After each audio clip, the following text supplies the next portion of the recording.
physiotherapist at Silverchain. I've been with Silverchain for about 2.5 years now.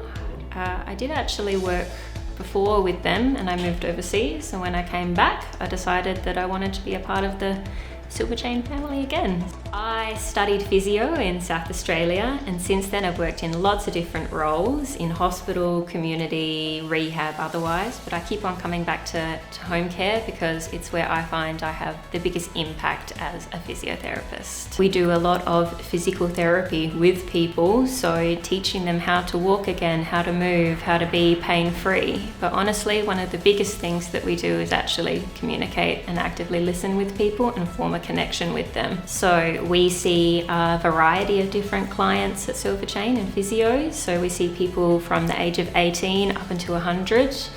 Often after they've had an injury, they've had surgery, chronic pain, chest infection, and I can treat all of those things through exercise, advice, equipment, or referring off onto other parts of our multidisciplinary team. I can help with things like helping to manage their pain, helping them to move better, to interact with their environment in the best way, but also being there as a support for them and actually listening and being quite holistic in that regard as well, to coach people through those times and know that they have someone there batting for them. When you're treating someone in a hospital, you're treating only what you're seeing in front of you, and you're not treating the person as a whole, and you're not looking big picture.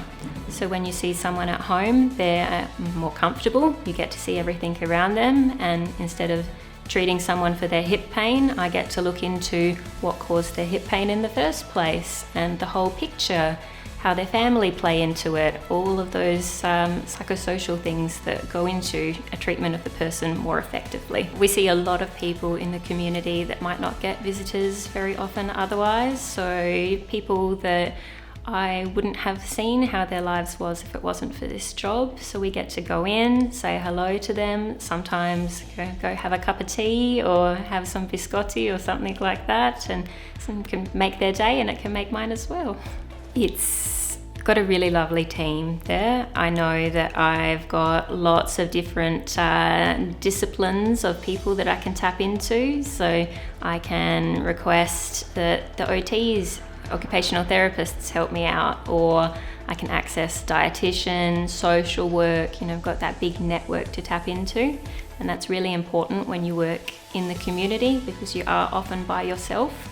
So you need to be able to access that team and feel comfortable in your role. It's a privilege to be able to go into people's houses and to be able to see them in their own environment. We get to have the most direct impact on them and how they actually function and interact day to day in their own home.